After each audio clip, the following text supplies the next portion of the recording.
Well, I know it's been a while, but welcome back to the Moorland Biker Man Cave. This one's a bit of a strange one, I know.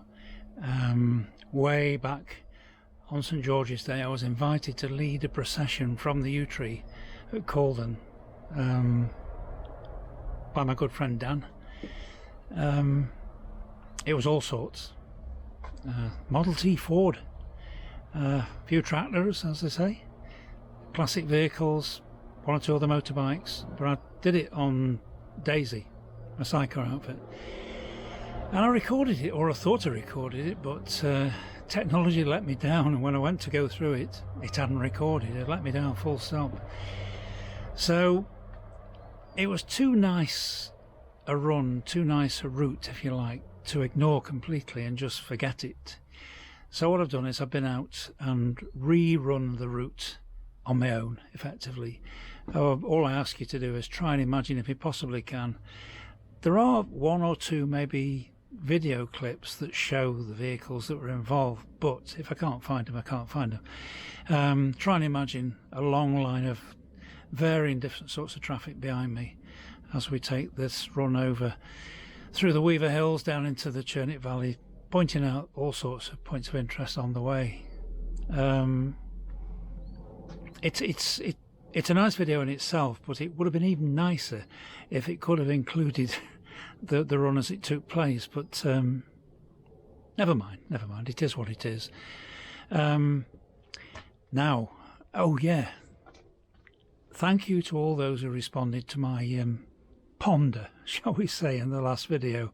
It's the answers I got from people were very positive, and basically, yeah, just keep going, you know, until something happens to prove otherwise. Then I'm just going to keep going. But big news is my stickers. See what you think of these.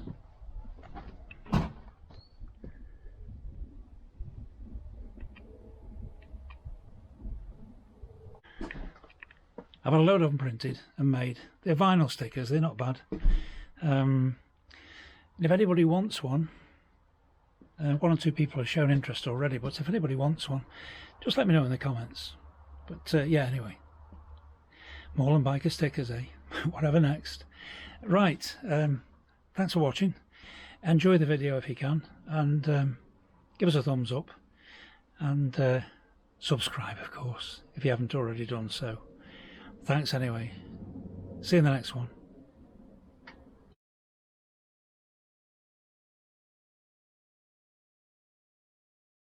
Human crime. That is our policy.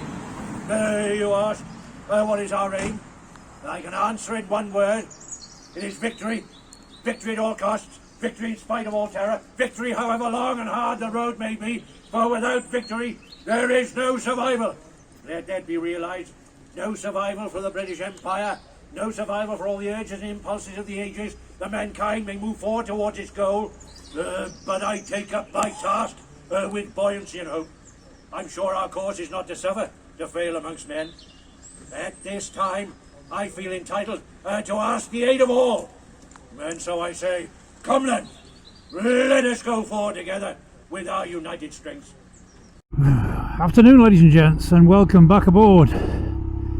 Now, hopefully you've seen the preamble that preceded the procession, I suppose, from the Yew Tree that we've just kicked off from.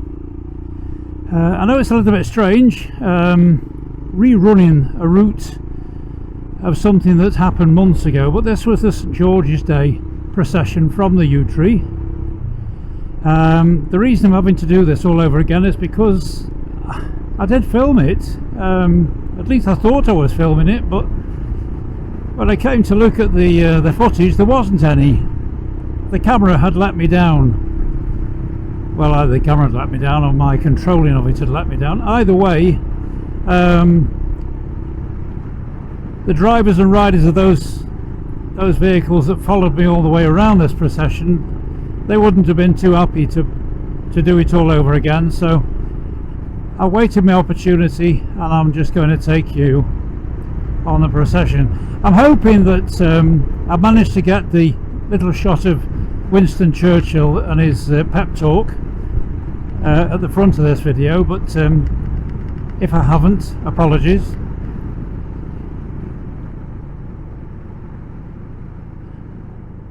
But we're here at Cauldon Low, and I think the first interesting bit is a couple of miles away as yet, so just bear with me.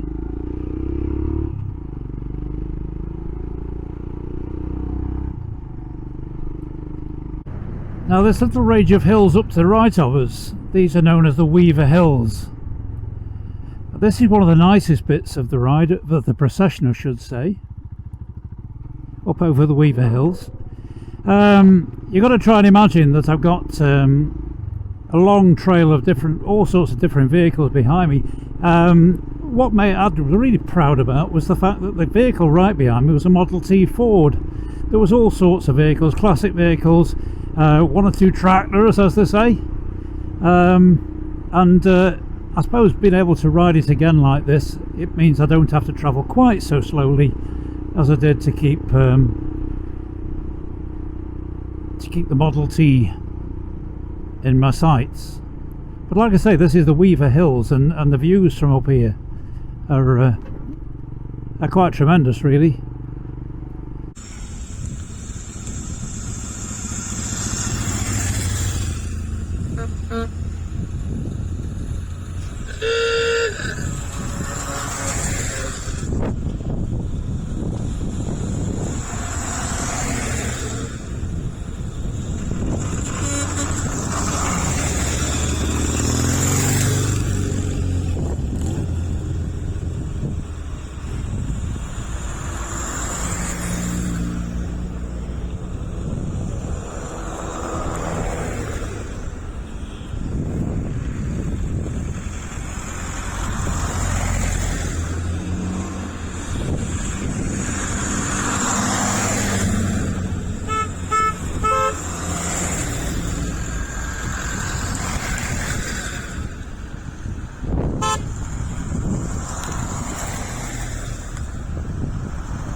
Particularly as we get a little bit further over, looking out towards, well, I suppose North East Staffordshire, Derbyshire and across into Leicestershire as well.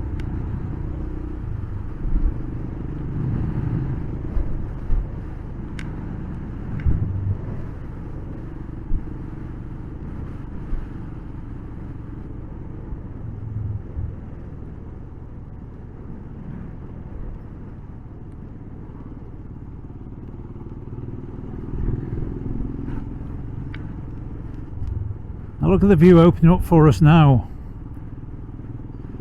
It's hardly what you call hilly. This is the very edge of the hills that make up the Peak District really.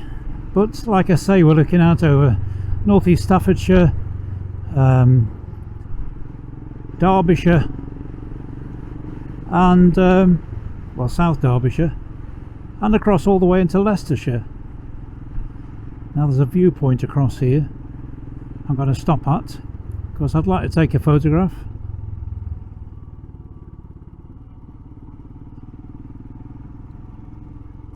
And down to the right of us, we're looking down into the Chernet Valley, which we'll be touching a little bit later on the ride.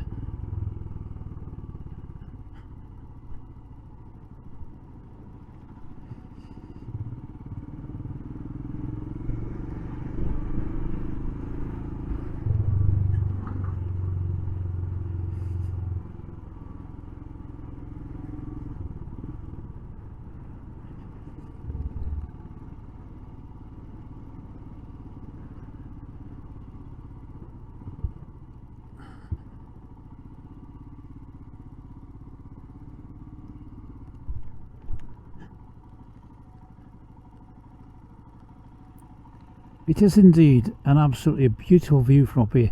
I think even the camera should pick up the size of, well, the distance that we've got in front of us. Like I say, over to the left we've got what's left of North East Staffordshire into Derbyshire, South Derbyshire, and then there's some Cauldon Towers way beyond, that are out on the border with Leicestershire, and then coming round to the right we've got the woodland down to the right of the Chernet Valley. Like I say, we'll be touching the Chernet Valley a little bit later. Time for a photograph anyway, so I'll see you in a few minutes.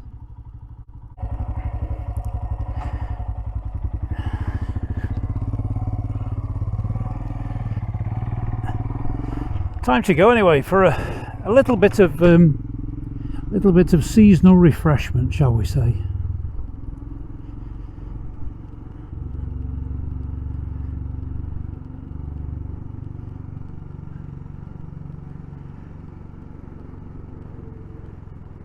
It's a lovely road, this one, over and through the Weaver Hills. Only a small set of hills, but nice to ride through. Now then, come on kids,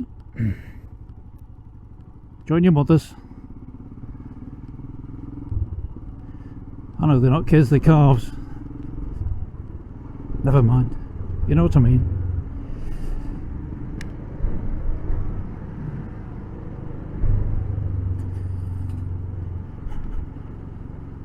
This is a little bit like the Staffordshire version of Peter's videos on Lane's Explorer up in Cumbria, well, Cumbria, Lancashire and Yorkshire, really. Great little channel is that.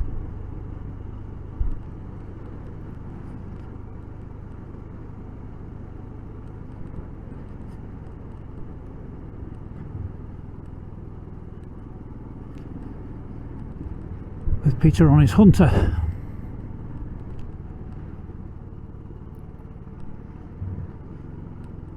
Now this is the village of Wootton, and this is where we'll get some, as I said, seasonal refreshments.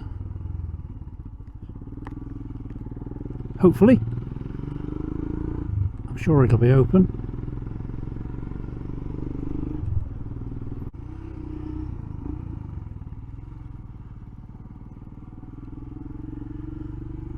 Dalton's farm.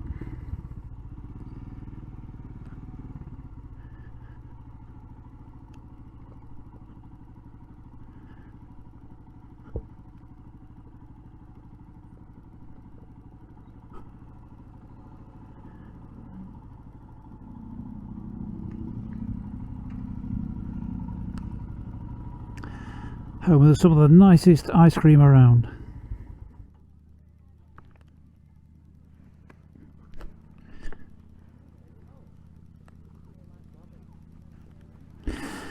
Let's see what we can find.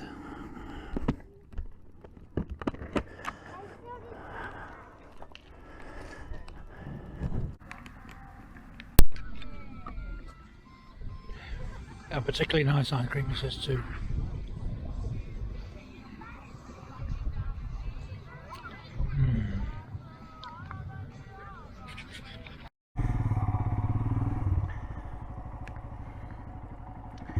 Well, Dalton's ice cream duly consumed. It's time to resume. Needless to say, we did stop for ice cream on the St George's Day procession, and everybody partook.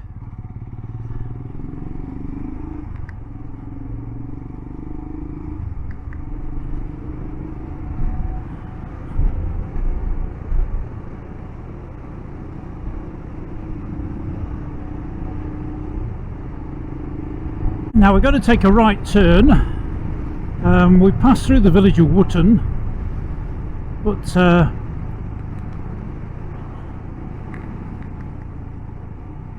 we're going to pass in the grounds of a property that takes its name from the village of Wootton, but we can't see the property, unfortunately. It's a very grand sort of a place. Wootton Lodge across here.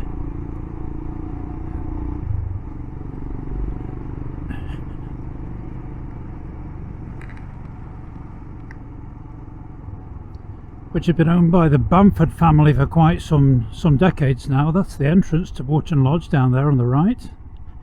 just can't see the house itself. Very grand affair. Like I say, it's owned by the Bamford family, well, better known as the JCB concern. All the way across here, all on both sides, I'm fairly sure, is the property of the Bamfords. Because the JCB, the original JCB factory, is not too far away at a place called Roaster, over near Uttoxeter, or as those locals call it, Ochita. JCB, worldwide renowned, excavators, earth movers, all sorts these days. But it all started, the JCB concern, I mean, JCB stands for Joseph Cyril Bamford, JCB, and Staffordshire man. The Bamford family, the Bamford family concern, have been operating throughout the 20th century, mainly producing agricultural machinery. And the two brothers that were set to take the business over were Joseph Charles and his brother Rupert.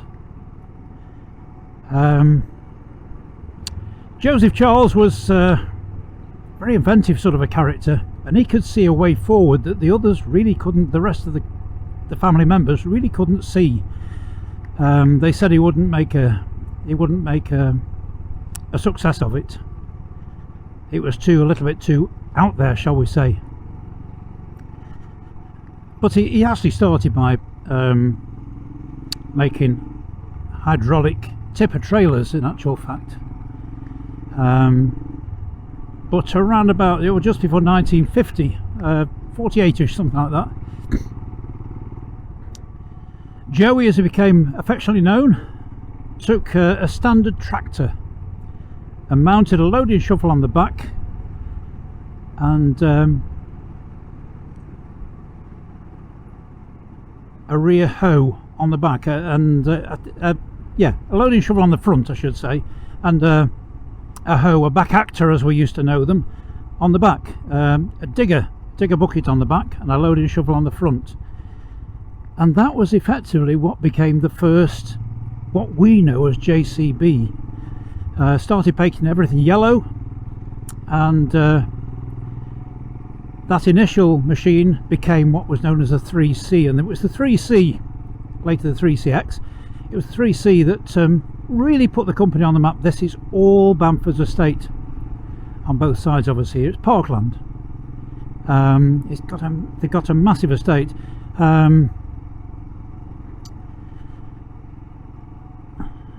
Joseph Cyril actually passed away some time ago now. It passed into the company, passed in the hands of his son Anthony, who is now retirement age, and his son Joe is set to take over, if he's not already done so, the reins.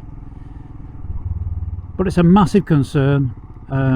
Yes, the first manufacturing was carried out at Roaster, and then they've opened up factories and supply depots all over North Staffordshire, North East Staffordshire I should say, out the way birds, that's it. But they've got, I think they've actually got 4 factories now in India.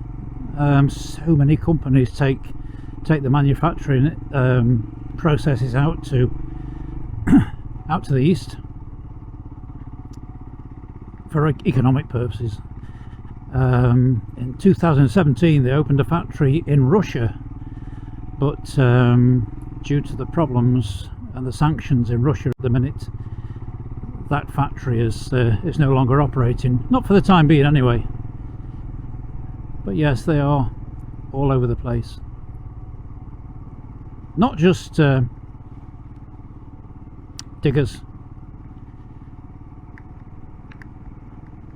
and earth movers, but all sorts of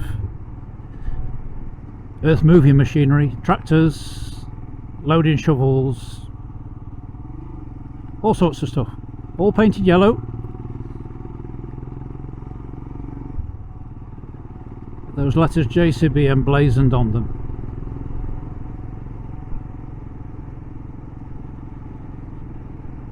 Yeah, so he didn't make much of a name for himself after all, did he?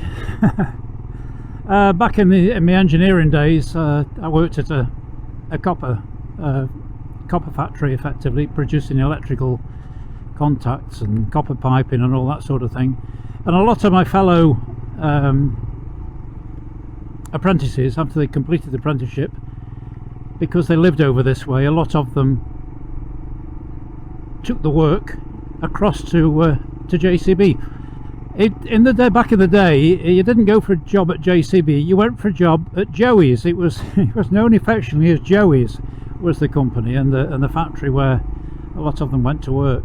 But he looked after his employees to a great extent. He had to get rid of some occasionally, but always rehired as often as he possibly could, for economical reasons.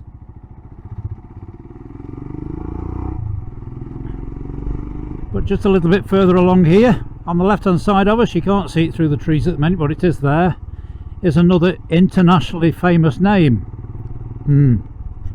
Alton Towers. Arguably the greatest theme park in Britain now. Possibly in Europe, but I wouldn't like to make that claim personally.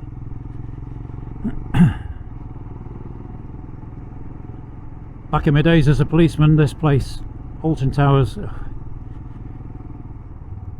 it gave me all sorts of work. Everybody got prosecuted.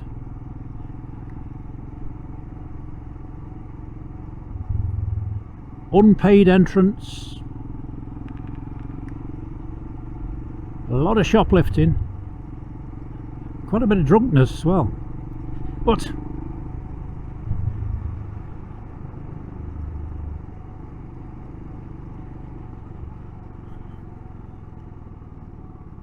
just so you can have a look at the entrance, this is the entrance to Alton Towers. There you go.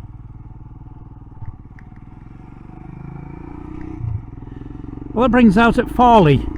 This is the village of Farley, and a lot of the properties across here, certainly a lot of them across here, belong to the Bamford estate.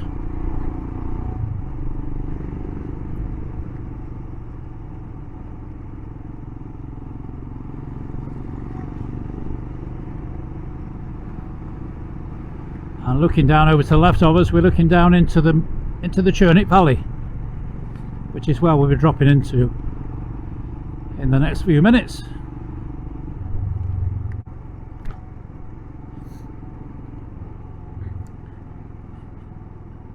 Now the gates on the right, this is to another former stately residence across there, and this is another place you can't see from the road. This was oh, how shall I describe it? For many years, a correctional facility for ladies. A ladies' prison, in other words. Moor Court it was known as. Like I say, it's hidden away to our right. But I think it was during the 70s that the ladies' prison actually closed down. Just fleetingly saw a building just there, but nothing much you can recognise it by. And it was bought by a gentleman of some sporting prowess. I'll say that very tongue-in-cheek. And he opened it up as a care home, and he called it More Care. The gentleman concerned, we used to watch him on Saturday afternoons in the wrestling ring.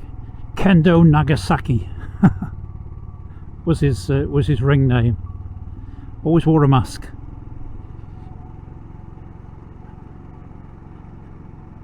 I met him a few times professionally, because they still had one or two problems at More Care, and you would never believe he was a wrestler really, but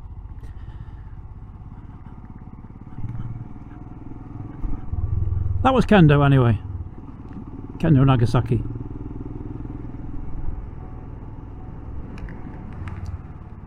and the Moor Care Home, formerly Moor Court Ladies' Prison.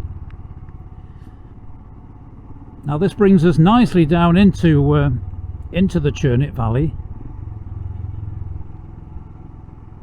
in the delightful village of Oakermore.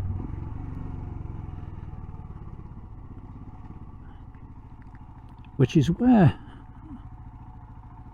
there were until early to mid 60s. I'll have a quick run across through the village. One of two copper factories owned by the same company, Thomas Bolton and Sons, and down on the left it's all grassland now, but this was a very, very busy copper factory over to the left. And it was the company I went to work for with my apprenticeship in 1968, but the factory I worked at was at a place called Frog Hall, which is effectively the next village along, back upstream on the Chernet Valley, the River Chernet.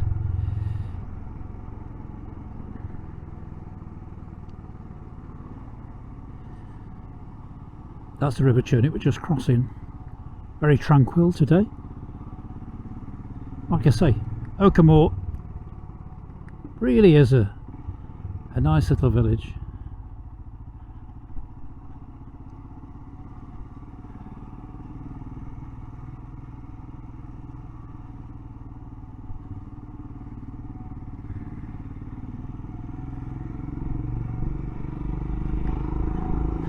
I know it says road ahead closed, but I'm reliably informed that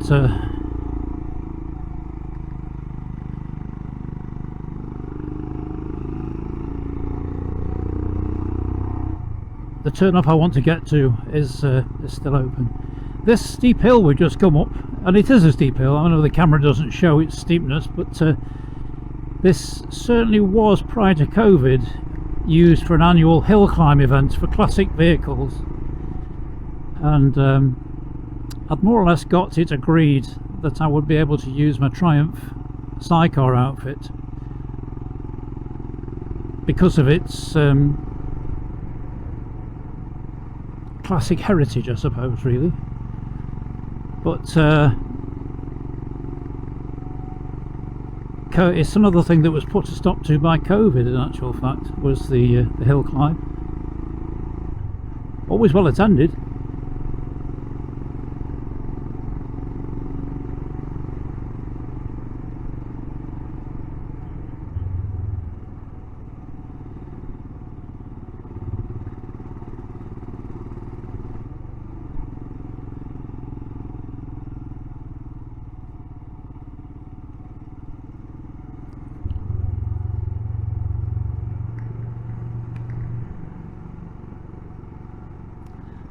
I hope you're watching this, Peter, and keeping notes, comparing notes I should say.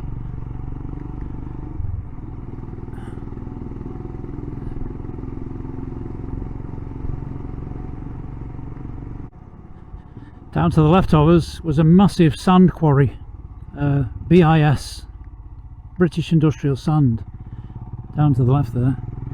There was no called Monystone Quarry, because the village nearby is the village of Monystone, which you're going to pass through. Only a tiny place. It's a hamlet, really.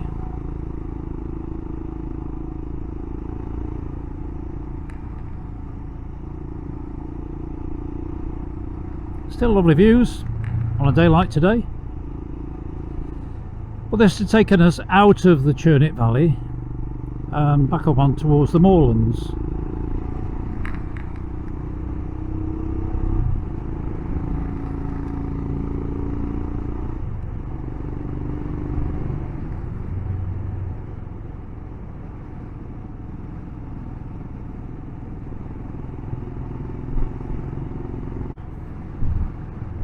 Lovely views opening up all the time for us.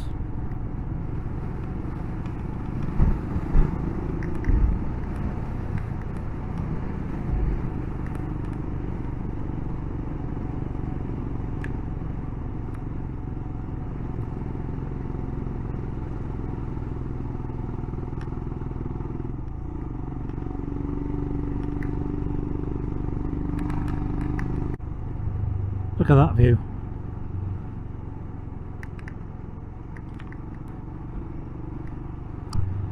I suppose we're more like looking over towards the Pottery, Stoke-on-Trent, but which is nicely out of sight from us, but it is that direction.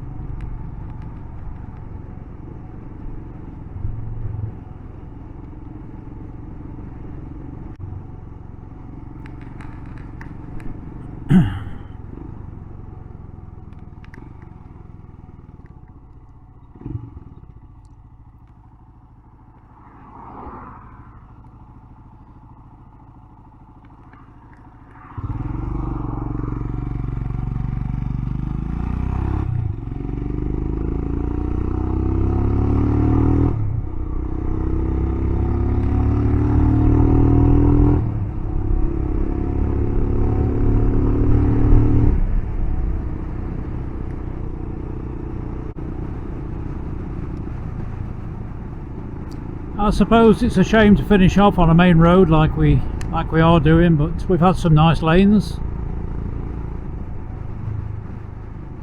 So we just turn off the A52,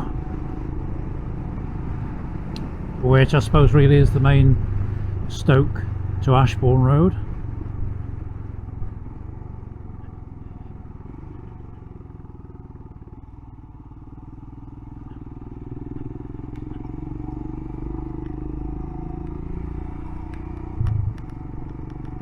Now our starting point was just down below us to the right,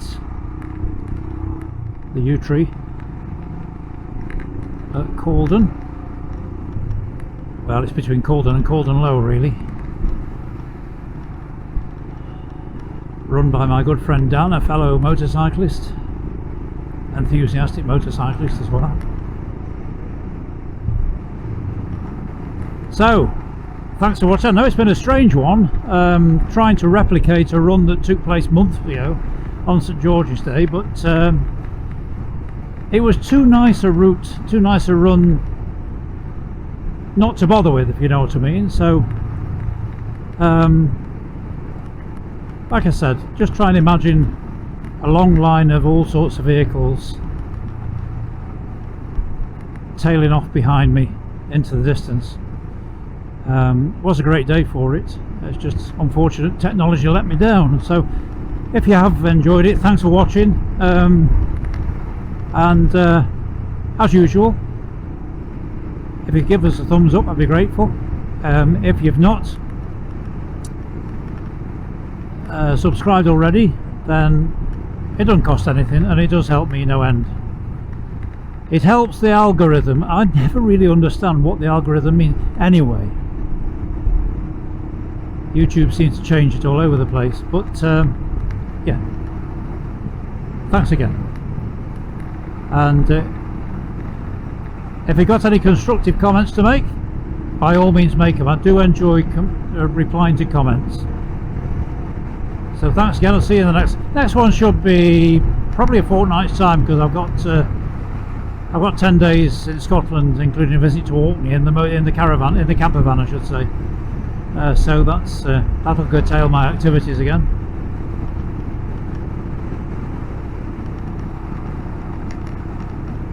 So I'll see you soon.